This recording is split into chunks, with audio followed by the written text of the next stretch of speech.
Guys, John Pauly here, Actionable Intelligence. And this is part of the interview series. Today we have back on the show after a 14-month hiatus, um, somebody that we've talked to before that we listened to on Substack, a writer, uh, goes by his name of his Substack is Unemployed Small Cap Value Degen.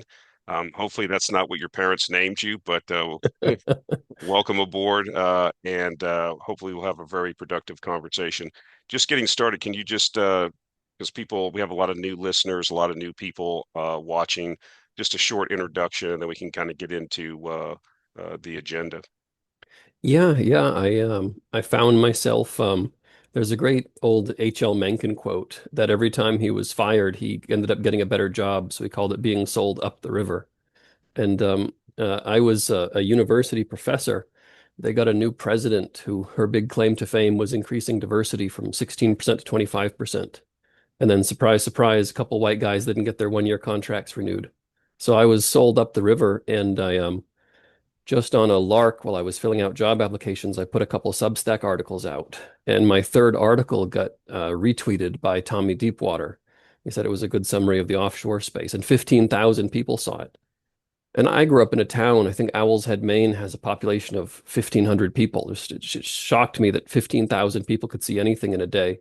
So, and now I've got subscribers in Kazakhstan and Uzbekistan. It's just this wild international community. It's so fantastic. But yeah, I went to college for an economics degree. Nobody was hiring at the economics factory downtown, so I got a job in sales as a financial advisor. And I was, ambitious enough and had good enough grades. I started at Merrill Lynch. And then when I felt like I ran out of new things to learn there, I went back to grad school and doubled down on my mistake and got a graduate degree in economics.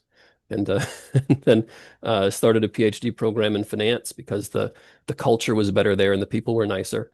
And I ended with a all but dissertation because I just can't stand academic research. I mean, I've got my academic publications and I even got some A-ranked publications, but after paying my dues in so many career paths, I didn't have any more dues in me left to pay. So I was teaching college with a all but dissertation.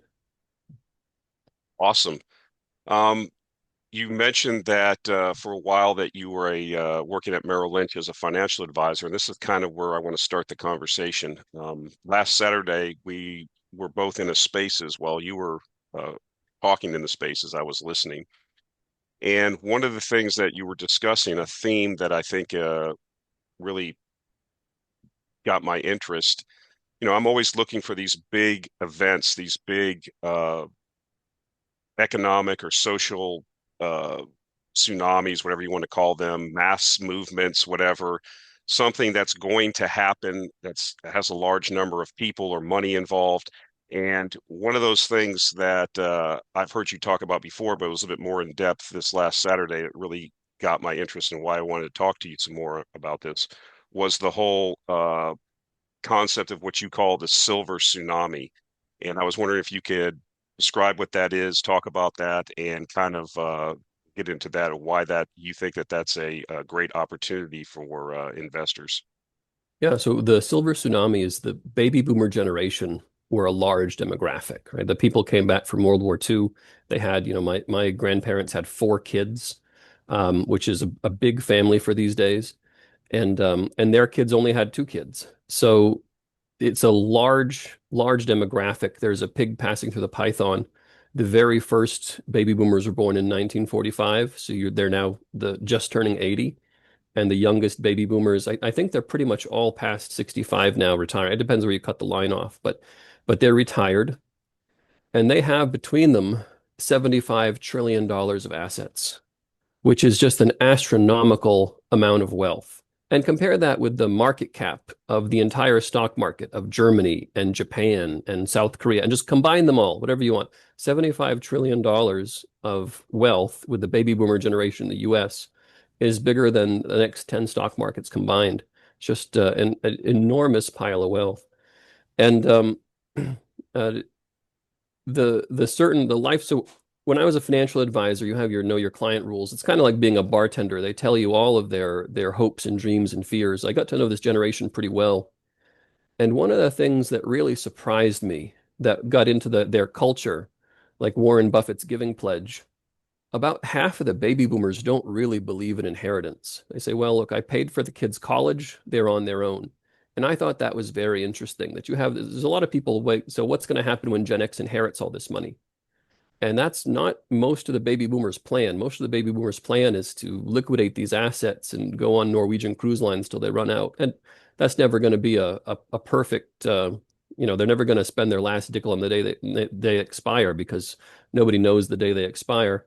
But a big chunk of this wealth is meant to be liquidated and spent. And I just think that's an enormous, enormous thing that's going to take place over the next 10 years. This is definitely um, it's this massive tidal wave that's just a 10-year slow rolling $75 trillion story. It's interesting. Yeah, and we start about $75 trillion. I didn't realize uh, when I thought it was interesting when you mentioned the fact that a large proportion of these people aren't intending to pass on their wealth. And I thought that was interesting. Um, I guess from a perspective before we get into uh, the investing part of this is just as a broad scope, what does that do to like when people think about as these assets are liquidated or sold, houses, portfolios, what have you? Um, I guess what does that do to, and like you said, the oncoming cohorts are smaller. I mean, what does that do if you're a long-term investor, if you're a Gen Z or whatever, and you're just putting your 288 a month and, you know, if you're liquidating down this asset base, let's just say it's half, people don't believe in this over 10 years, that could be $32.5 trillion in housing and financial assets. What does that do to this constant flow of money into the markets? Is that something that could be a net negative? Mike Green talks about, how everything's been concentrated as passive investing. Have you given any thought to that? I'm just talking about in broad scope before we get distilled down into more specifics. That's a large amount of money that is just going to be spent.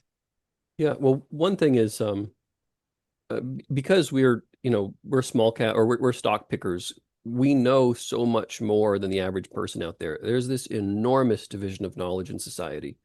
And people would be shocked when they realize just how little the average guy in the street really knows. So I have very few peer-reviewed publications, but one of them it was based on data from this survey that was asking very simple questions like, which does better over time, stocks or bonds?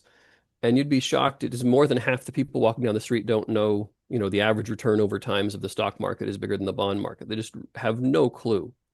So when you think of these baby boomers, the vast majority of them, there's a division of knowledge in society. They might have been great, operating a construction company. They might have been great as an orthodontist, and they know is so close to zero about investments, it would shock you. Um, with so little knowledge and so much fear, because once you can't earn anymore, right? There's this huge wall of fear that comes over people when they just, okay, now it's Social Security and what I've got, and this ice cube is melting. What tends to happen with the stock, with the the financial market investment portfolio is they really like to live on the growth only. They like to see the principal stay the same. So somebody that retires with 500,000 in their 401k, they're really comfortable going in there every year and only harvesting the gains and keeping that amount at about 500,000. And that's a huge chunk of the country has, 500,000 bucks in their 401k at retirement. And maybe there's a required minimum distribution. As they get older, there's an amount they have to take out. But a lot of them are just, doing the minimum they have to take out. The I think what's bigger about what they're going to liquidate is out of that 75 trillion, I think close to 10 trillion is their life insurance policies, and another like a 30 trillion is their home equity. And I think those are the portions that they're really going to liquidate. Whereas in the past, a lot of people would have been much more intent on having somebody be able to inherit the family homestead. And a lot of this is because once you go off to college and you get a career, you open yourself up for jobs in a national market. Most baby boomers, their kids don't live in the same town as them. They're not waiting to inherit their parents' house to live in it because they got a job in St. Louis or they got a job in Cincinnati. They're not even in the same time zone as their parents anymore. So think liquidating the house, the primary residence, and liquidating life insurance policies are going to be much bigger sources of how they're going to fund their retirement lifestyle. And just psychologically, they're not looking to their portfolios to sell some Nvidia stock, every 6 months. That's just not how most of them are thinking about it. And then at the high end, if you've got $10 million in the stock market, well, then you're just living off the dividends and it doesn't matter. So as far as inheritance goes, in the public markets, that might be more accurate. Maybe people are going to inherit these stocks. And also, if you really crunch into the data, there's a lot of, anti-boomer propaganda about how they ruin the system and they're so wealthy. But if you look at where millennials are at this age in their life, they have so much more invested in the stock market than their parents did. So, I mean, the boomers are wealthy, but they're wealthy because they had compound interest for 35 years. Young people are wealthier and saving more aggressively. So it's and millennials are not a small demographic. Gen X is small, Zoomers are a little small, but millennials are the next kind of big chunky demographic, and they're further ahead than the boomers were when the boomers were their age, which they don't want to believe because there's all this anti-boomer propaganda. Interesting. So that's a good segue into, I think, how to what you just talked about, especially around life insurance and housing. Uh, can you talk more about, and you can go in depth you want. You can just say, company A, B, C, whatever. But I think you've came up with a unique way you've identified the trends you see, I mean, specific down to around life insurance and housing. And then you've identified, I think, some very interesting ideas on how to possibly take advantage of that. So, as far as deep as you want to go, or I'm not telling you to give the names up, give the sauce up, but I think you found out some unique ways to kind of play this trend in a trend that's going to be in play for at least a decade.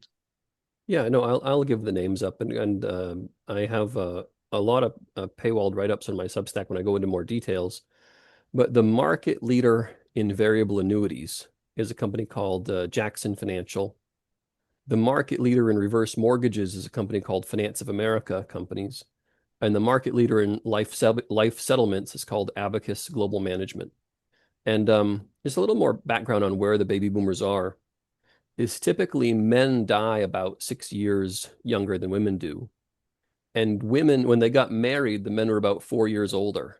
So the average baby boomer household couple has to plan on being a widow for about 10 years. I don't know, it's sad, but it's just a part of life. But something happens to their finances when you go from two Social Security checks down to one Social Security check. If you take the median 65-year-old, you line up all 65-year-olds, just take the one in the middle, they have zero retirement savings. They own their home and they have Social Security income. That's the median 65-year-old. That's a lot of people in this country that they paid off a 30-year mortgage. That's they lived paycheck to paycheck their whole life. They paid off a 30-year mortgage and they have Social Security. That was plan A, and that covers a huge number of the baby boomers. Um, on two Social Security income checks, they can get by. It's not super comfortable, but they can get by. When the husband passes away and the wife has the house, it has all the maintenance and the insurance costs of the house, and now she's on her own with one Social Security income check. You can't really get by on that anymore. And that's where I look to Finance of America companies, the market leader in reverse mortgages.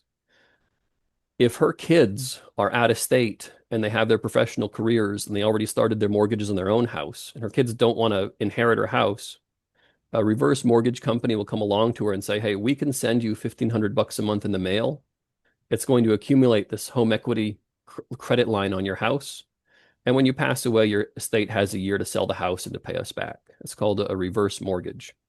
And it's a very niche financial product. It doesn't have huge market penetration, but it's going to be absolutely essential for baby boomers to maintain their quality of life, especially if we hit some sort of inflation spike where I think people have talked about this before, but the government CPI data understates real cost of living. And it's not even a conspiracy theory. They tell you how they do it. They use substitution and hedonics. So substitution says, as the price of a standing rib roast goes up, people are going to trade down to ground chuck, and then they're going to trade down to chicken wings. So as grocery prices are going up 10% a year, they say, okay, your cost of living adjustment in Social Security is going up 4% a year. And again, with hedonics and substitution, they tell you exactly how they're doing it. It's not a conspiracy theory. They should tell you to your face how it works. Well, as you're as you're trying to maintain your quality of living, you need to get that cash from somewhere. And I think that the number one, I think it's about 30 trillion of home equity that the senior citizens have is going to come out of a reverse mortgage. Have them send that check $1,500 a month to them. Um, Now, the company I picked, Finance of America companies, they they were so close to bankruptcy. They're the market leader, the top market share in that space. They have, I think, about 35% market share in the space.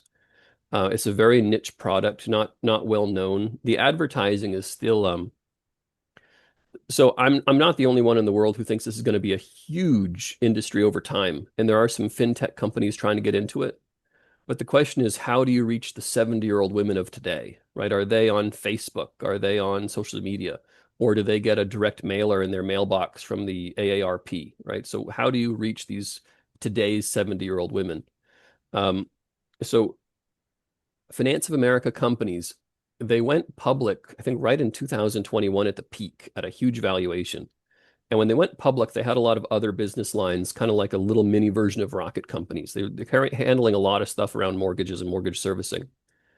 And they sold every other business line except for reverse mortgages. And then they acquired the number two company in the space. So the number one and the number two market share companies merged to become this, 40% market share juggernaut in reverse mortgages. But then the market dried up for it. So we had interest rates got hiked in 2022 from, 0 to 5. Like it's on a relative basis, it was the biggest interest rate hike in human history. And then you had it was kind of a blip for the markets, but the financial crisis with First Republic and Silicon Valley Investment Bank. I don't think these reverse mortgage clients are interest rate sensitive. I think they're fear sensitive. If they're, under an Afghan on their couch watching Fox News or CNN and they hear about a banking crisis, so they stay home. And also COVID. So a reverse mortgage is a very intimidating contract to sign. It is a big deal for a 72-year-old widow to sign a reverse mortgage. The sales process is done in person by somebody who's trying to, instill a lot of trust in them. They have to physically show up down at their bank branch or down at the office and really feel, a lot of trust to be able to sign a huge contract like this. And I do think it's mutually beneficial. I do think they need money to have their quality of life. But during COVID, sales had collapsed.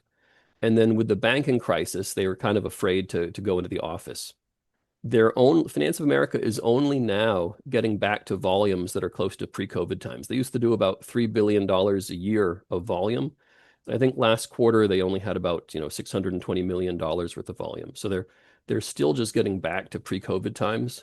But this is the time for it to really take off because the oldest boomers are hitting 80. And that's, about the time when all the men die and leave the financial decisions to the wife. And she needs to raise money somehow. And this is going to be how a huge chunk of them do it.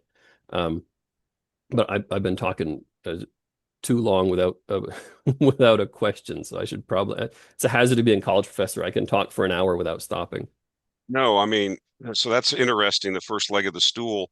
The one thing when I think about this and I think about the other companies that you're going to talk about, the two other, um, I say this probably without enough education, but this is my perception. I perceive it when I used to see advertisements for this myself. I would see it on, or even for the life insurance business policy buying, and like on obscure cable television panels and things like that. And I have a perception of it being very, I don't know.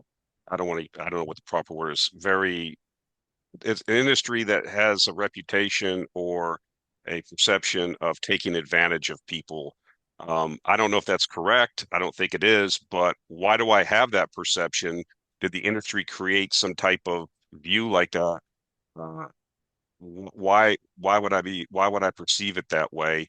And then what are these companies? I mean, obviously, you're right. I think it's a mutual beneficial situation, but it kind of ties back to the earlier conversation.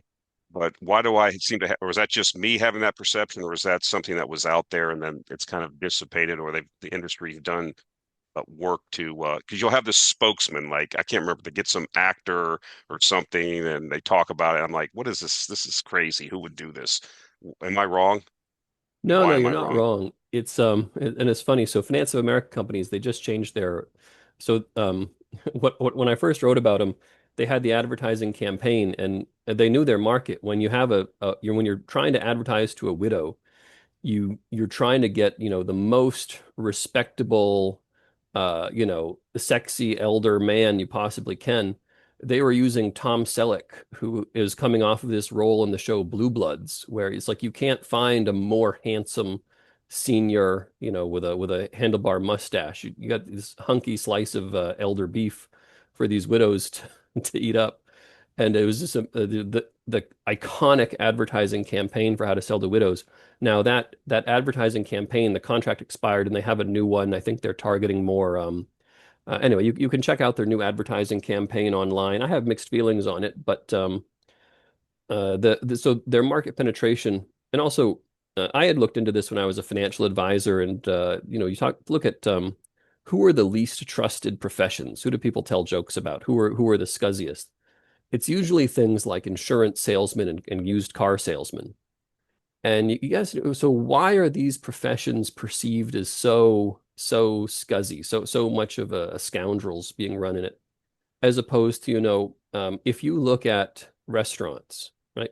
If you've ever seen those studies where people go undercover at restaurants and they take samples of the fish and do genetic testing, they are lying through their teeth all day long. The amount of fraud in seafood and restaurants would shock you, right? So that's a huge concentration of scoundrels. But people are experienced. They go out to eat twice a month. They know restaurants well. The customer is skilled at it. You might only buy an insurance policy once or twice in your life. You might only buy a used car two or three times in your life. The customer is really unprepared and out of their element, out of their depth, right? They know going into it, I don't know what I'm doing. And even if you check the used car they buy and you compare it with the price on Kelley Blue Book, and even if it was a reasonable price, at the end of the process, they're still going to feel bad. They're still going to feel like they were taken advantage of. And I think that happens in insurance and used cars a lot because the client is really, the client is really unaccustomed to it. So one of the ways you get around that is you take an institution with a huge amount of reputation. Maybe financial advisors are selling you an annuity, and you might feel unprepared for that big contract. You might feel bad about it. But when you buy it through a Merrill Lynch or a Raymond James or a Fidelity, they have this enormous reputation. You're getting this, guy in a suit or wearing a tie, treating you special. People feel better about it. So there is a lot of brand power. When Finance of America lost market share, partially because they were so squeezed, they cut back on advertising revenue while they were so squeezed in 2022, 2023. But also Mutual of Omaha has that enormous reputation, and they've been penetrating the reverse mortgage market a little bit. So you do have there's going to be the stigma associated with reverse mortgages, but if you talk to people that have actually done it, like my best friend from elementary school, his abuela in Miami, her kids all had their own careers, they all had their own houses, and she had this condo in Miami, and she, had a high cost of living, and the families were thrilled. They were just delighted that somebody would send her a couple $1,000 a month in the mail. And, yeah, it comes out of the condo when she passes away and it gets liquidated. So I think if you talk to people who've gone through the process, it is mutually beneficial. But you've got this is very intimidating information and skill asymmetry for all these kinds of contracts you only do once in a lifetime. They're tough. And so it is a big but it also creates a bit of a moat. So when you're the market leader who's been in that position for 20 years and people can just look you up online and it says, "Oh yeah, this is the market leader and they've been in the industry for 20 years," it does provide a lot of comfort there. So there is real competition for Mutual of Omaha, but I think Finance of America companies still has they still have some good longevity in them. Do they market also through financial advisors so the financial advisor can have this in their arrows, their sling of arrows to say, hey, this is a way to generate so much income a month? And Yeah, I think financial advisors are a little reluctant to have that conversation. Um, but you do get some. Finance of America is going to be majority direct marketing, but there are going to be people who hear about it that way. I mean, it's not a total secret. The much bigger channel that financial advisors, help liquidate some assets for people now is called life settlements. And this is the second company I'd talk about. So Abacus Life or Abacus Global Management, they just changed their name. They're the market leader in life settlement. So if you have a whole life insurance policy, not a term life, but suppose you have this whole life insurance policy, and when you pass away, your estate's going to get $1 million. Well, now you've got this group of people that, you know, it's also a different culture. So my grandparents' generation, they called it the greatest generation, the Great Depression generation. They had a dignity-based morality. And one of the biggest fears they had, like, the most embarrassing thing that ever happened to you is if you can't afford your own tombstone, you can't afford your own funeral. Like there was little insurance policies, 10,000 bucks when you die, just so you can afford your plot and your tombstone. It really was important to them.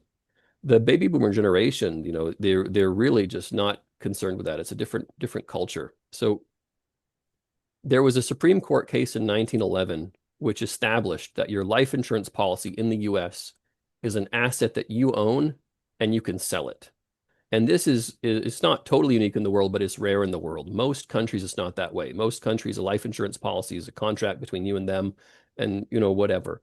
In the US, it's an asset that can be sold. And right now, out of that $75 trillion for baby boomers, about 10 trillion of it is their life insurance policy. So $10 trillion in life insurance policies is a huge, huge asset.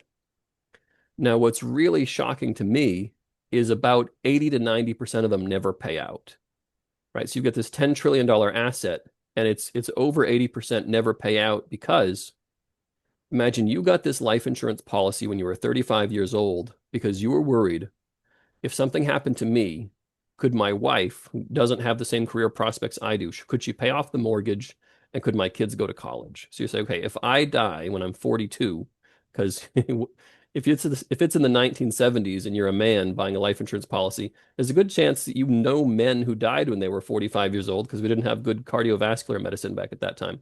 I mean, my dad was one of the first men in his family to make it past the age of 50 just because heart attacks were just knocking people out left and right. It was just shocking how young men died before aspirin and angioplasty and all that stuff. So you're 35 years old, you take out a life insurance policy, $1 million when you die so that you can pay off the house and your two kids can go to college.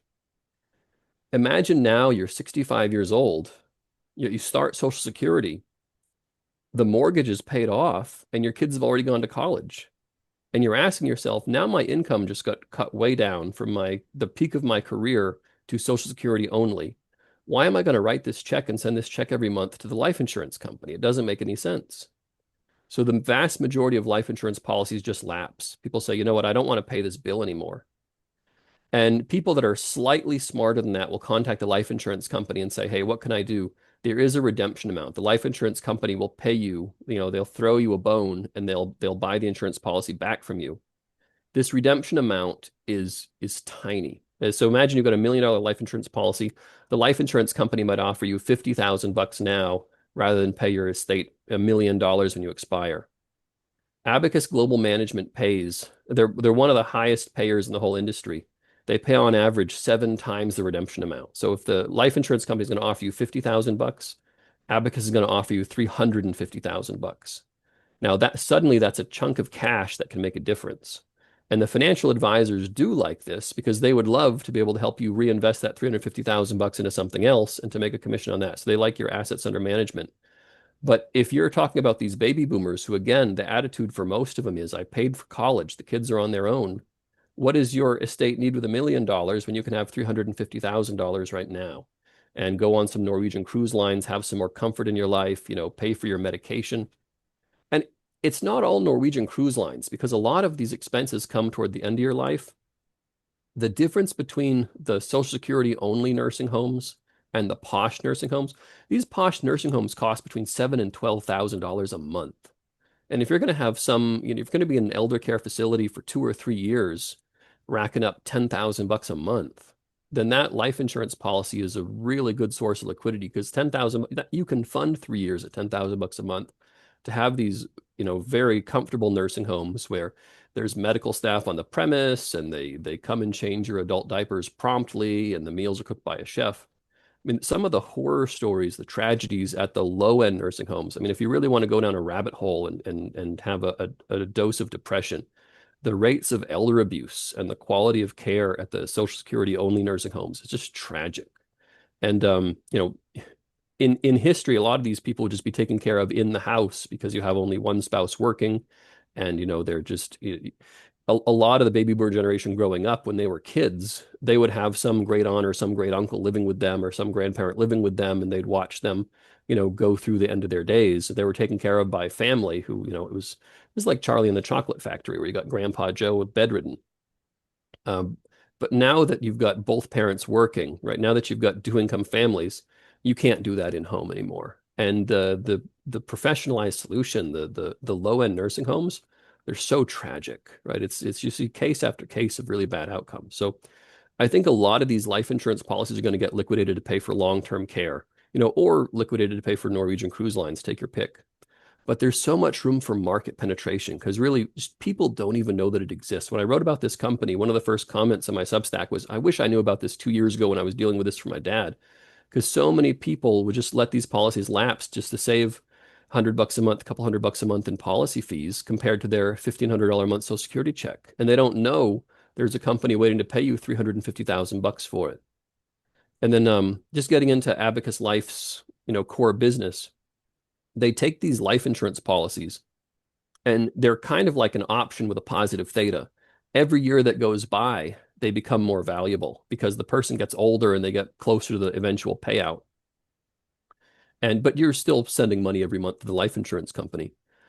But after buying this contract for 7 times the redemption amount, there is this endless appetite in private credit for these things because this market is so small. I think in 2023, $4 billion of face value of contracts were purchased off of a $10 trillion asset base.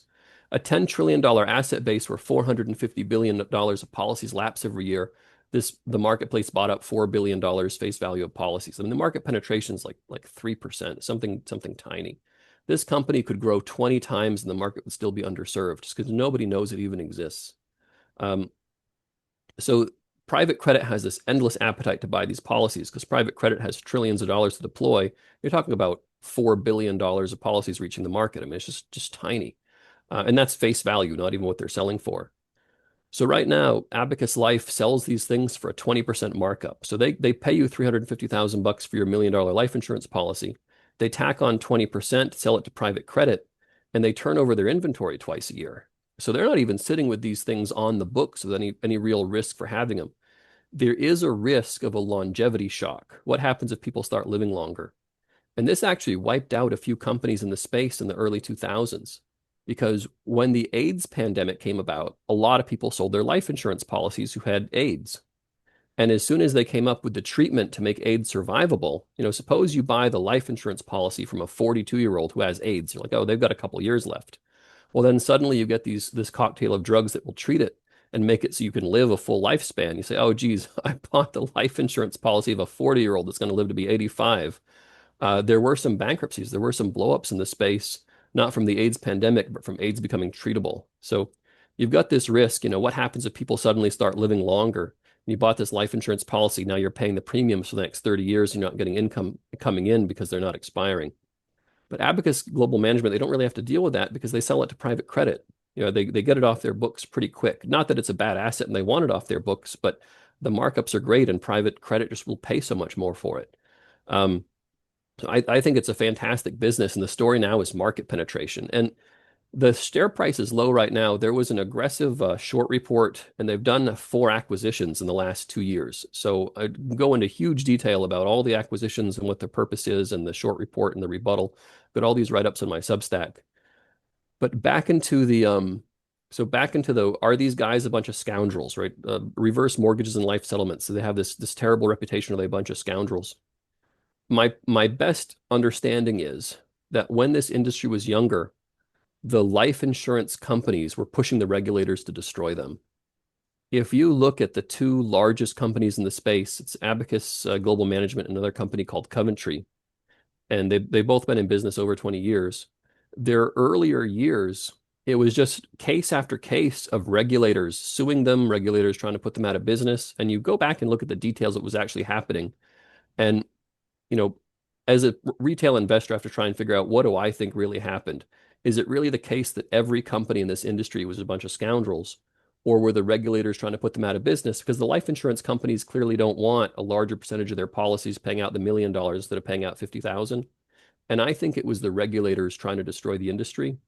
And I think that turned. I think, a few years ago, the regulators finally figured out, they said, wait a minute, if 90% of these life insurance policies never pay out, isn't it better if people get something rather than nothing? So I think there's been a sea change, and I think the regulators are no longer just going out of their way to try and crush the whole industry. And I think that reputation might still, and again, it's same with life insurance sales, same with used car sales. Any interaction where the customer is inexperienced and only does it once in their life, they might feel bad about it. And also any high commission industry where people get a little pushy, people will feel bad about it. But the way that you try and ameliorate that is you go with the large industry players that have been around for 20 years and hopefully build a decent reputation, or they're attached to a much more established company, like they're a subdivision within Prudential or Fidelity, and you try and get their brand cleansed that way. But yeah, so $10 trillion of life insurance policies, and I think that they're going to get liquidated to pay for either long-term care or Norwegian Cruise Lines or whatever it is. I don't think this is meant for inheritance, because what do they care about their estate after they sent their kids through college and their kids are paying off their own mortgage in their own house? um, anything you want to Yeah, ask I me have a about couple Abacus? questions. Just anecdotally, I mean, I remember uh, buying a life insurance policy when I first got married when I was very, very young. I mean, I pay to it now. I've used it kind of as my own self-banking situation over time, but I did see I thought the same thing. It's like, okay, now I'm financially well-to-do. I don't really need this policy. We never had children. Everything's paid for. How do I get out of this thing? And I did, seek a redemption. And the amount didn't impress me. So I just figured, well, just pay out. And I do have heirs and I do have an estate. I'll just let it deal with it. It's not $1 million policy, but I did not know that. Did you say 80%, 80 to 90% of the policies don't pay out? That is Yeah. insanity. There is Yep. a cash value at least there. Yeah. People don't understand that, or they're just naive to that, or what? Yeah. So they either get redeemed for that small amount, or they just and I'm not sure out of 80-90% what percent lapse and what percent get the small redemption value. But I Okay. know that they never reach that final payment on death for the Well, of large. course, then the insurance companies, I mean, you set it up. The incentives tell you the action of the insurance companies to use the political process to capture the regulators to sue them and try to get because yeah, that's Yeah. free money for them. I mean, you could see where that went. They weren't, nobody in government necessarily advocates for the regular man on the street. Yeah. The other question I did have, I don't want to go down the rabbit hole, but I do, once I heard this, and I did look at this in the last few days since Saturday, you do see these short reports come out. One of the things that did, I mean, I don't want to go down the rabbit hole because you could spend 2 hours just talking. This is all on your Substack. There, you've looked at this and addressed these, I think. But the short report kind of talked about what they're paying, how they're able to pay above. One of the main things that I kind of got my interest in the short report, at least, and I don't know enough about it, just one thing you can touch on was the fact that you said they're paying substantially more than the redemption value that the insurance company will pay. But supposedly in the short report, and I just did a cursory reading of it, they talked to industry insiders. We always said, unnamed, of course, we don't know who these people are, but that nobody knows how they're being able to pay this higher higher amounts of money, but a lot of people in the so-called industry say they're not paying and that the returns that they're getting just are not, that's more like a single digit return, not necessarily it's 20% or whatever. And then can you just kind of address that as a high level? Like I said, I don't want to go down the rabbit hole about because these Yeah. short reports, you don't even know who's writing these half the time. So I think even in the short report they did say they interviewed the number the it used to be the number one largest in the space. It's called Coventry, and Abacus went from being number two to number one. Abacus has been eating their lunch and taking their market share. So Coventry's gone from buying about 400 policies a quarter to only buying about 325. So they're actively losing market share while the space is growing. So life settlements has gone from a $2 billion annual amount to a $5 billion annual amount in 10 years. So the The space is growing, it's maturing, they're getting market penetration. And the number one player in the market has just fallen to number two because Abacus, is just aggressively advertising, taking market share. And it has to do with some of their acquisitions and how they're trying to grow the funnel. But Coventry tried to sell themselves or shop themselves around a few years ago. So if you are an internet sleuth and you can find this slideshow, there was a pitch deck for, I think it's from Macquarie, when Coventry tried to sell themselves. You know how Abacus sells this to private credit for a 20% markup? Coventry was selling it to private credit for a 40% markup. So, they were paying so much less, they're marking this stuff up 40% before they sell it. So Coventry is losing market share because they're paying less and they're pretty unhappy about it. But the big claim in the short report was, if you predict that somebody's going to live to be 100, you pay a lot less for the policy. And if you predict that somebody's going to live to be 80, you can pay more for the policy. And the question was, is Abacus predicting that people are not going to live long enough? Are they paying too much for the policy? Now, that entire argument is moot because they sell their inventory, they turn it over twice a year. And the people that buys it from them, these private credit funds, they're sophisticated and they have third-party value evaluators for this stuff. So this is a sophisticated private credit fund with a third-party auditor that's valuing these contracts. And so the idea that Abacus is paying too much and they're going to go bankrupt, it's not on their books anyway. They've already sold the policy. And this is salt tears coming from the loser in the marketplace who used to enjoy a 40% markup. But the part of the short report that I wanted to dig into more is that the three co-founders of Abacus had these regulatory actions against them and going down the deep rabbit hole. And Coventry has the same thing. Coventry was sued by Eliot Spitzer when he was Attorney General of New York, and Coventry had all these regulatory actions against him. I don't think it's because the entire industry is filled with scoundrels. I think it's that the life insurance companies were trying to use the regulators to destroy them. And I think now the industry is past that point in their history.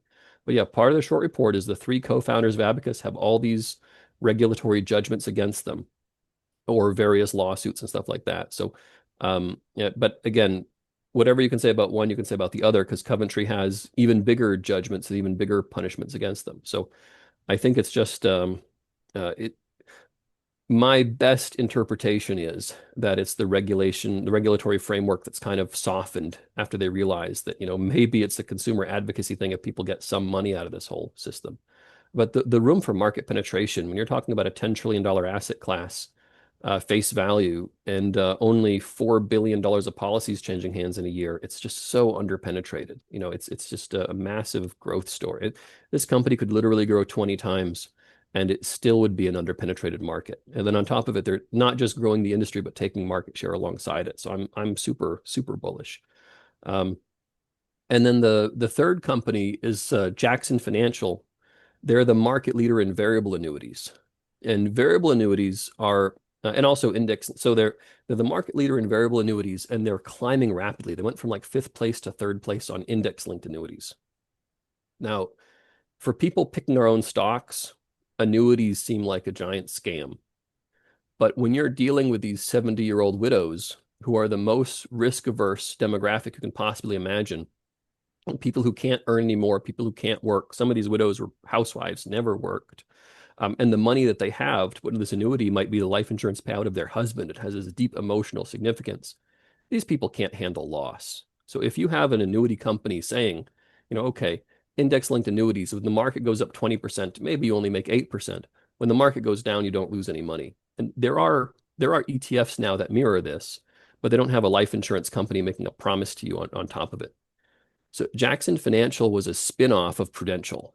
They were already this super powerful force in the marketplace, but they were within the Prudential umbrella. And then a few years ago, they were spun off.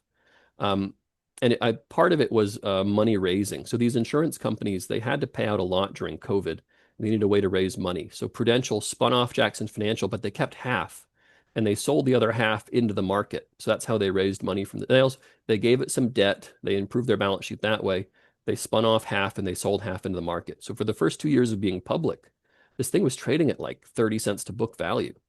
And it's only broken out of that when Prudential stopped selling, and it's still trading about 60 cents to book value. But this is the established market leader, but now it's a pure company on its own under its own volition. And if you do any comparison metrics with their peers, this company should be trading at like a price to book of 1.5 or better. If you just compare it with, I think, Equitable Financial or whatever the peers are in the annuity space. And I think it just takes a certain number of years before, to really reach those peak multiples. I think it takes about 5 years for the market to get used to you. And in the meanwhile, the capital allocation policy is they just keep on buying back stock. They're just aggressive share destroyers. It's fantastic. Um, so, but I'll just take a step back. Annuities are for investors that need an insurance company to make them a promise. And the returns are low, right? Because if you're paying a couple percentage points of assets under management and fees, some of that's going to Jackson Financial, but some of it is to fund the derivatives, which guarantee that you're not going to lose money. So they have, I think the probably the best argument for a bear case on Jackson Financial is what if the management team, what if they don't structure their derivatives properly, and when the market crash happens, then the derivatives don't protect them. But they were public during the market crash when the interest rates were rising, and they hedge interest rate moves and stock market crashes independently from each other. So they've got this enormous pile of derivative hedges, and they did fine. They got through that 2022, 2023 period just fine. There's a certain amount of investing that's always a black box, right? We can't see what exactly every derivative contract is, what's with Goldman Sachs and what's with JP Morgan and what happens if interest rates fall. You're just going to have to trust that they do structure those derivatives appropriately. But they've got over, I think it's $330 billion of assets under management for this tiny little 6 billion market cap company. And by any peer valuation, this should be a $300 stock, and now it's a sub $100 stock. And another thing that's interesting about it is the way they maintain market dominance, the way they stay the number one in variable annuities, and I think they're going to climb to number one in index-linked annuities. And Charlie Munger touched on this. He would say, how do you raise prices and increase sales? And the economics majors are always like, well, there's this thing called a Geffen good. You get something like Peloton, and people think it's a better bicycle. And he says, no, no, no. You just bribe the purchasing agent. So Jackson Financial pays the highest commissions in the industry. So when the financial advisors down at the regional bank say, okay, you're a 72-year-old widow, you need an annuity. Here's, the top 3 annuities to choose from. But this one, Jackson Financial, they're known to be the quality leader. They have all the a la carte options. They have all the bells and whistles. If you want a death benefit, you can have a death benefit.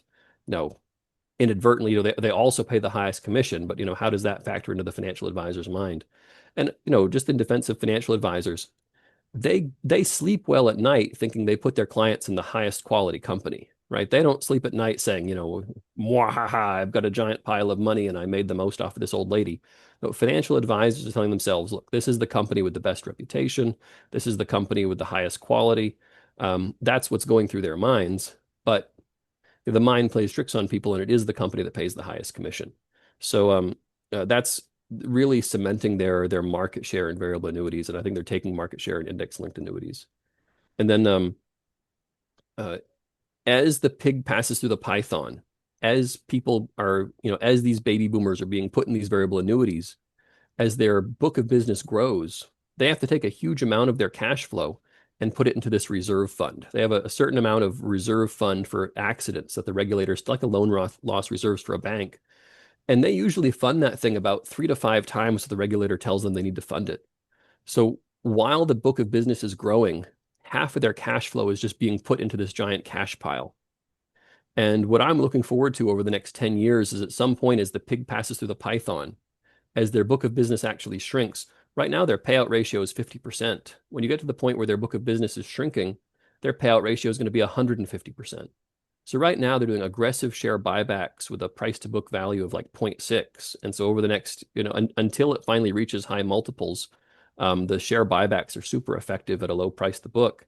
And then you're going to get to the point where the baby boomers are all finally done with this process, and then their assets under management will shrink, and the payout ratio is going to go through the roof. You'll see, I think you're going to see maybe in 5 or 10 years, Jackson Financial with like 120, 150% payout ratio as, as their assets under management are shrinking over time. So it's one of those things like buy and forget for the next 10 years. There's the market leader in the space. And, you know, it maybe position size it appropriately if you're worried about, what if these management team isn't buying the right derivatives. And again, there's just always a certain amount of black box you can never get past as a retail investor. But if you listen to their earnings calls, and Warren Buffett gets into this when you're investing in banks about just going with a conservative management, listen to these bean counting ladies on these earnings calls, just how incredibly conservative and detail oriented they are. I'm pretty fond of the Jackson Financial Management team. They're about as conservative as you can possibly get. Interesting. I think these three companies have, it really got my interest. So I've been looking at everything, looking at these three companies. I'm going to do more of a deep dive. I knew about Jackson Financial.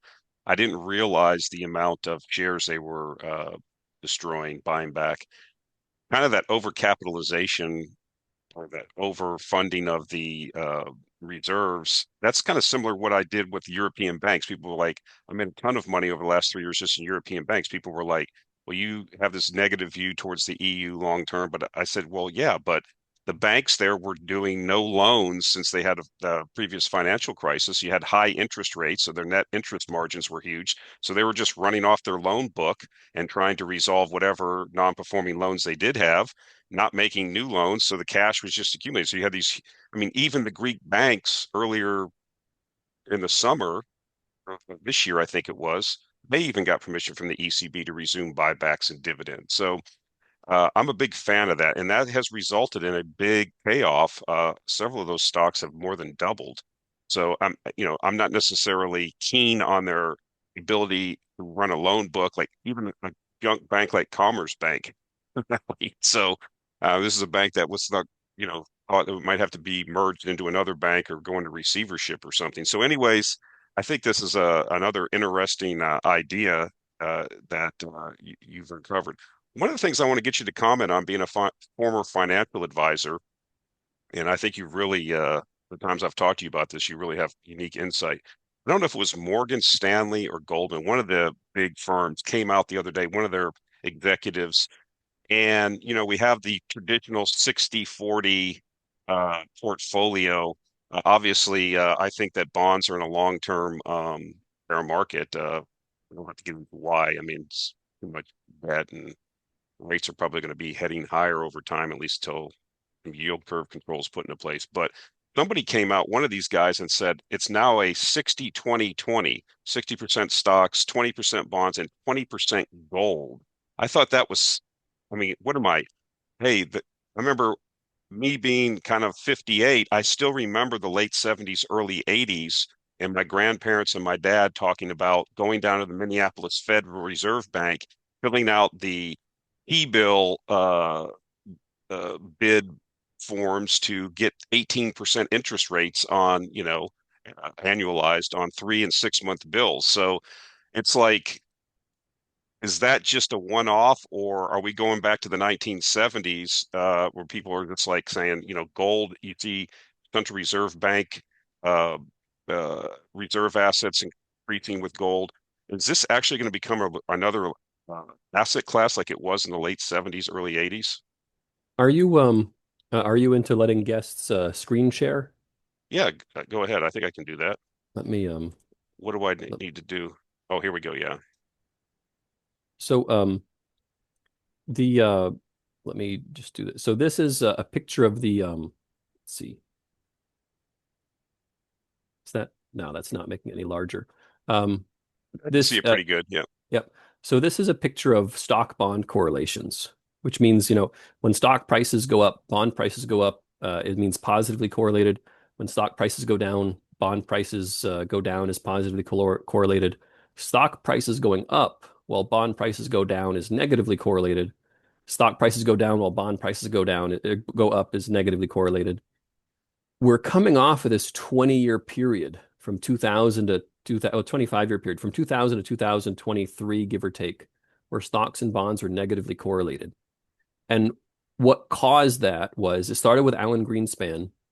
When there's a market crash, even though the Fed says, oh, this is about, stable prices and unemployment, But they were responding to stock market crashes. When stock prices went down, the Federal Reserve would cut interest rates, which made bond prices go up.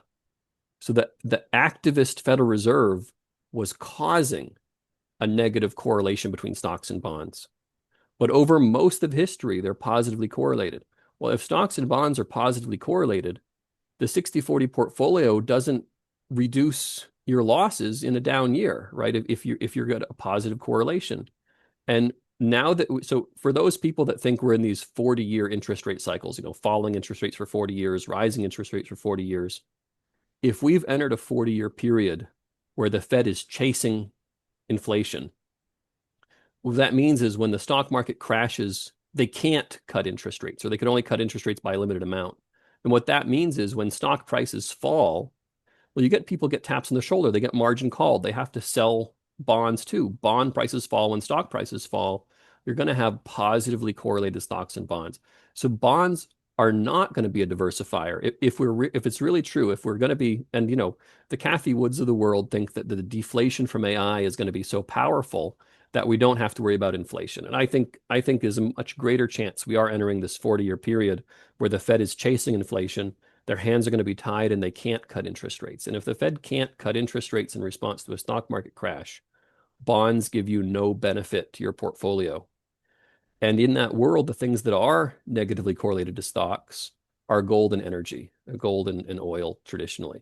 So there is a chance that we're entering this 10-year period where, it starts at Goldman Sachs and over the course of 10 years, it trickles all the way down to the Edward Jones advisor in a rural strip mall where everybody's telling people, okay, with the 60/40, we have to start adding 10% gold, 10% energy. And the consequences to people, and it hasn't really started yet. Right now, the gold price has been high on central bank buying. The gold price has not been high on Morgan Stanley putting 2% or 5% of everybody's assets in gold and gold miners. So there is a chance we're in a 10-year process of the financial advisors of the country, from the high end all the way down to the low end, telling people that you can't be 60/40 stocks bonds. You have to have stocks, bonds, gold, and energy, which means there's a chance we're entering into this 10-year bull run for gold and energy stocks, just as you go from ESG telling people you can't own any energy to now you have to have 10 to 15% energy to get the negative correlation because bonds aren't giving you that negative correlation. And the reason negative correlation is so important, again, I said before that Jackson Financial, you have these risk averse people, they need these annuities to promise them they're not going to lose money. For people that are only moderately risk averse, what they want is the financial advisor to say, okay, we've got you in this portfolio that when the stock market crashes 40%, you're only going to be down 15% because you've got half of this portfolio that's going to be up while the stock market's down. If it's really the case that the Federal Reserve can't cut interest rates when the stock market crashes and stocks and bonds are positively correlated, then gold and oil is where you have to be. So unless Cathie Wood is right and AI is so deflationary that the Federal Reserve doesn't have to chase inflation. If we're talking about the Federal Reserve chasing inflation for the next 20 years and they can't cut interest rates so aggressively, then yeah, gold and oil is going to have a heck of a secular tailwind. Yeah, that's kind of where I've been positioning, especially like in oil. It's so blown out sentiment wise. I think myself and Josh Young are the only people on FinTwit. Even Eric Nuttall, who's runs an energy fund in Canada, was bearish on oil. And I'm just being facetious. We're not the only ones, but I have this dividend portfolio in my uh, I call it total return buybacks and dividends portfolio that I have. I call it dripping roast, because I like to buy these out of favor things like these European banks that were increasing their dividends and buybacks, yet they were out of favor. They had a perception change. So you were getting the dividends, the buybacks, and the share price appreciation. You're getting the roast and the drippings, the gravy. So I really think that it's so blown out just from a sentiment it's not going away. The zeitgeist has changed. ESG, I think, peaked a couple of years ago. We could go down that rabbit hole also, but I just thought it was interesting. I think it was the Bank of America fund survey, fund manager survey comes out like every month or every quarter. I like looking at it because it does show the allocations that people are making. And I still think in portfolios, at least from the Bank of America survey, that financial advisors were still less than 1% advocating for a gold position. And I think that's going to be a sea change if, in fact, we have this inflationary bias, which I think we will because you're an economist, you know economic history. Um, I don't think we're going to default on the debt. I don't think we're going to pay it back. I don't think we're going to have austerity. We're looking at this wall of debt, and nobody really talks about the entitlements. I wrote an article many years ago about Social Security and Medicare end up being it was being flippant, of course, and a little clickbaity, but being the demise of the United States as a political entity, just because they're not going to be paid. That which cannot be paid will not be paid. It will. I mean, Greenspan addressed this with Ron Paul at congressional hearings, just be paid with devalued dollars. And hopefully they're thinking, I'm sure, is we just boil the frog slowly over time and most people don't catch on. But I think that's another rabbit hole we could go down. But I do think that another thing I think, and maybe you could address this. One of the things I did find, if you have an inflationary bias, people always seem to go to gold. But what I have found from my research is energy actually outperforms in those environments. Um, Well, so one of the things is because the great inflationary cycle we have in recent history was the 1970s. And the 1970s had the oil supply shock. And if you try and just do the mental exercise of what would the 1970s have looked like if it was just purely, if it guns was and just butter. purely guns and butter from Johnson and it was just purely the monetary phenomenon, I don't think the inflationary situation would have been nearly as bad. And then also, was Volcker even right to raise interest rates that much? Because when your problem is that the price of gas just went up 5 times and half of the manufacturing of the country doesn't make sense at those input prices, if that's what's driving your inflation, how does 15% interest rates even help you? They don't. I mean, Volcker is remembered as this hero with his cigar, but maybe he wasn't even helping the situation at all. And that time was so amazing. Schlumberger's, or I don't know, is it Schlumberger or Schlumberger? Their Lumberjay. market Schlumberger, their market cap was as big as Exxon's, right? When we had to go back and just drill for oil and do all this exploration, just this outrageously enormous market cap for the oil services companies. When I look at today, I'm still trying to figure out why are oil prices so low, and even our oil outputs are rising. And so I have a write up on this, and I've had people tell me on Twitter that I'm an idiot because of it. So Baker Hughes and Exxon and Schlumberger, and also another company which has become popular on Twitter, it's FTK. They have improved surfactants. And some people are saying, oh, these guys are frauds. They're lying about it.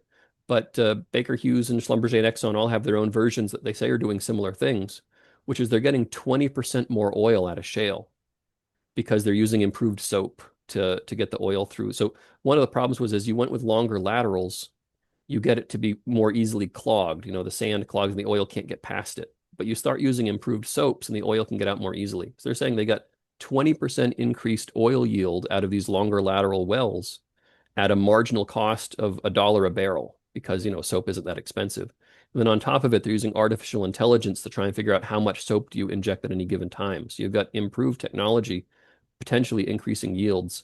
So I don't know. I think, you know, there's supply destruction, demand destruction. At some point, it's going to be an oil bull market again.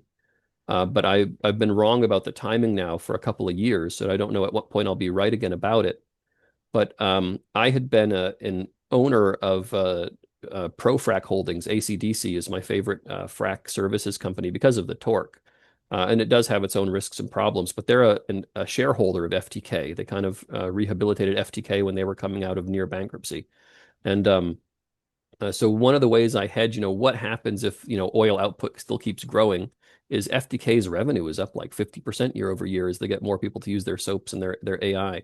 So if I go back and look at the 70s, this massive inflation wave, yes, you had Johnson's guns and butter, but you also had OPEC cutting us off because we supported Israel. And in the current situation where we have increased technology in the shale patch, and I know there's some doomers out there that say shale is rolling over this and shale is rolling over that, but if you believe that America is innovative and we're going to keep on inventing new ways, whether it's soap, whether it's AI, whether it's longer laterals, and they're also using more explosive charges per meter underground in the shale, so they're doing more fracking. If the so somebody was saying shale break evens are $65 a barrel, but with these surfactants and AI, it might be closer to $50 a barrel. And they've got this. It's much more like a manufacturing process than wildcatting. So, and you also have coming off of this ESG wave with Obama and Biden, dramatically reducing the power of automobiles. Maybe it'll be years before these Trump rollbacks on regulations, and also car manufacturers, they're coming out with V8 models again. Right now that Trump has rolled back some of these regulations, we can drive V8 cars again for the first time in however many years. So it might take a while. Also, because I'm more of a generalist, I look into all these different industries. um, 20% of trucking is home building. So if the new Fed chair and interest rates come in and you get trucking up 20% because the home builders are going wild, that could actually bring us back into the demand destruction zone. But at the same time, allegedly 2.2 million people have self-deported and housing prices are under pressure. If you've got 2 million people a year leaving the country, I have a hard time seeing how we'll have a home building boom if you're freeing up so much space for housing. So there's a lot of moving parts. I know oil is going to have a bull market again someday because it's cyclical and it's not obsolete. But if I had to guess, is that going to be 2026 or 2027? I don't have a clue. But I have a tiny, tiny position exposure to FTK, which again, oil industry insiders have told me I'm an idiot because there's no way, because this company was sued for fraud 8 years ago, which by the way, the case was dismissed, but they still have a reputation that their soaps are all fraudulent. But Exxon, Baker Hughes, and Schlumberger all say the same thing, that they have their internal soaps that they're using. So and oil output is higher on fewer drilling rigs. So how could oil output be higher on fewer drilling rigs and soap not be the answer? I don't know. But anyway, I don't know when oil's coming back. I have a model portfolio on my Substack where, because it worked so well in the 1970s in an inflationary environment, to split between oil, gold, and land. I have about 45% of my model portfolio split on oil, gold, and land. But oil could be farther away than I think people are happy about. Gold, retail investors still haven't caught on, and it kind of got into this euphoria. It's starting to sell off. I'm going to hopefully look forward to maybe buying some gold miners in 6 months if the price keeps dropping.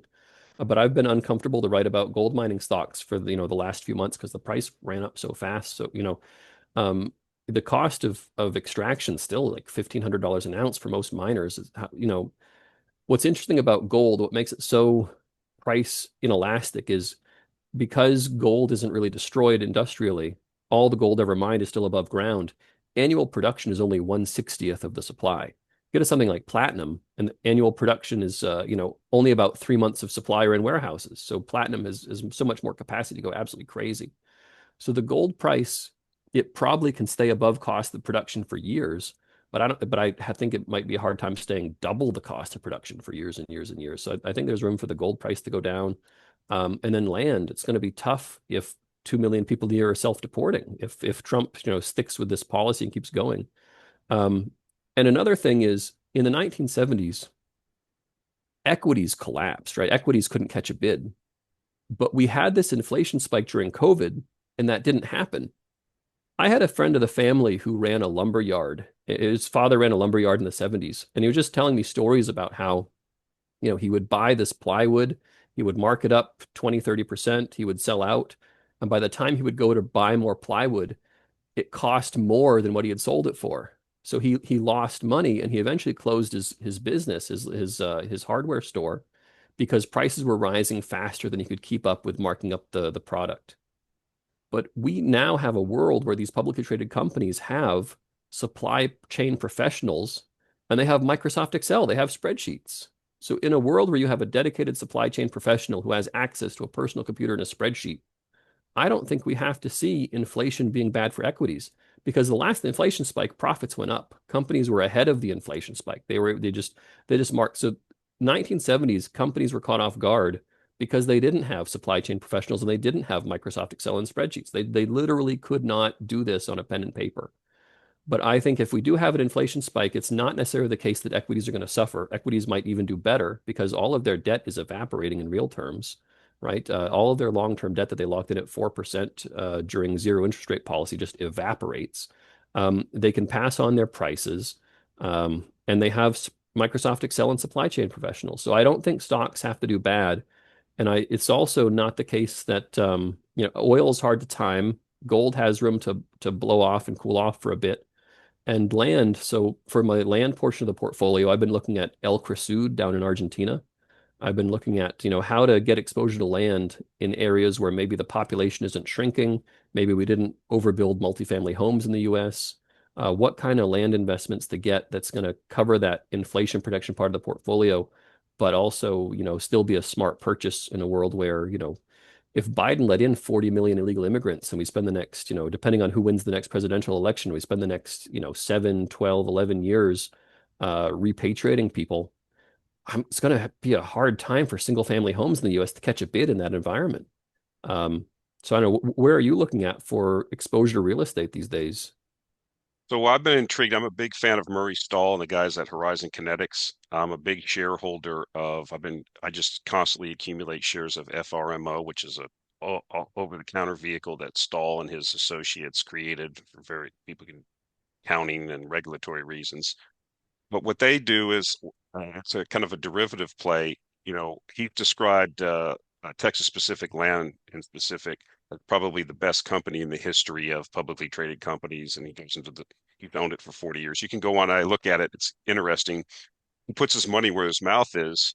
A large proportion of the assets of FRM, the holding company, are TPL shares. You can go on. I look at the everyday buybacks, insider buybacks, just because I'm trying to get some insight of, what inside, you know, executives and insiders of companies sell stock for many, many reasons, but they only buy their own stock or buy stock because they think the stock price is going to go up. And so every day for the various entities, Horizon, himself, FRMO, he picks off 1, 2, 3 shares a day of TPL every day, every trading day. It's interesting. And so I kind of like because when you talked about, you're right, there is a big discussion right now currently about technology, how it's being applied to the oil field, if that, and you described with surfactants and other things, different fracking technology, introducing AI. But the one thing that we can't get away from, especially in the Permian, is the water production. The associated water that's being produced from these wells, they're basically, as one guy that I know that works out there said, they're basically water wells that produce a little bit of oil. And so this isn't like water that you can, drink. This has got all kinds of heavy metals in it. It's salty. And so these companies have produced, create. So I look for things like that. And it's a capital light business. I mean, at least TPL is. Landbridge bought all their land, but TPL inherited everything from the railroad. People can get into that. But things like that I think are interesting. The other thing I think is interesting that I've been big on is the whole discussion around these exchanges, owning exchanges. They're really capital. Once you make your investments into your data centers and your storage and your processing, any incremental, addition of volume, basically free money. It just goes to the bottom line. You don't have so. I think he has an interesting view. They have a bias there on uh, inflation being a situation, but how to play the inflation, which is what I think is interesting. And they try to stay away big on royalties and things like that, iron ore royalties, oil and gas royalties. I think they were interesting, or a lot of when events, not if events. Like a perfect example, people can look at. I have it in my dividend portfolio. It doesn't pay a dividend out, but the whole situation with Hawaiian Electric Industries, the utility. It's the only utility in Hawaii. It's not going away. Cut a deal after the fires in Maui. They have to pay a certain amount of money. It's all agreed to. The legislature got involved, passed laws, so they pay off their 1.8 billion that they have to pay out over the next few years. It's covered. They sold a lot of ancillary businesses they had, American Bank and some other things. And so, in a couple of years, they're going to start paying dividends again. And it was a $35 stock, and they had a 6-7% yield before the fire. They end up back there. It's the same, PG&E like in California. So they I look for, and they also do the same thing. I kind of moving more to this, trying to reduce the ifs, but more of the more certainty, the whens. Same thing with they're big on like San Juan royalty, and I'm not going to get into all that stuff, but I think those are interesting concepts. I kind of agree with you. This whole oil thing has kind of been difficult, but I do think you're right. It's a cyclical business, and when it gets so blown out, you just always have a reversion to some mean at some point. That doesn't mean we're going to go to $200 oil or what have you. But I do think that and technology is being applied to the industry, and I think people do underappreciate that. So, um, we could go on for a long time. We've been going for a little bit over an hour now. Like I said, you have a lot of great ideas. I mean, the volume of work that you do, I mean, for what you charge for your Substack is, I think, what, $7 a month? That's Yeah. pretty cheap for the volume of work and the in-depth research that you do. And so I think it's a great value. So, I mean, how can people, if the people are interested, how can they get a hold of you? How can they view more of your work? Go ahead Yeah, and no, plug your work. I'm unemployed value Degen on Substack, and I post a little on Twitter, but that's just so people can find my Substack. That's really my primary thing. I've started doing something new to do value added for paid subscribers. So every weekend I put out a 1 hour video where I go through, out of all my top picks I like for fundamental reasons, which ones have the best technicals for, if you're going to buy it immediately, they have the good fundamental and technical setup. And then on the three companies I named here, they all have a lot under the surface that is behind the paywall. So, for example, Finance of America companies is this really interesting way that they fund these reverse mortgages by issuing, 5-year mortgage-backed securities. And the way that the inverted yield curve interacted with that, they had like $1 billion windfall that nobody knew about. I mean, found this company at $5, shot up to 30. It's back down to 20 now, but they're still getting every quarter, you know, give or take $100 million coming in from this windfall that's slowly materializing over time as their 5-year mortgage-backed securities come back in. So there's every single name I've talked about. There's some secrets behind the paywall, and my monthly videos for which technicals also line up really well. But yeah, I'm trying to add a lot of value out there for my $7 a month, and it's a great experience. I'm starting to feel a little bit like a celebrity. People are kind of happy to talk to me now, where they weren't a year and a half ago, which is kind of flattering. But it's just to build it up over time. All right, well, outstanding. Again, I appreciate you coming on, and hopefully we'll be able to talk to you some more. I'll put all the links into the show notes for people so they can just directly go to the Substack and your Twitter. But definitely appreciate you coming on, and hopefully we'll talk to you soon. Thank you very much. Thank you for having me. Thank you.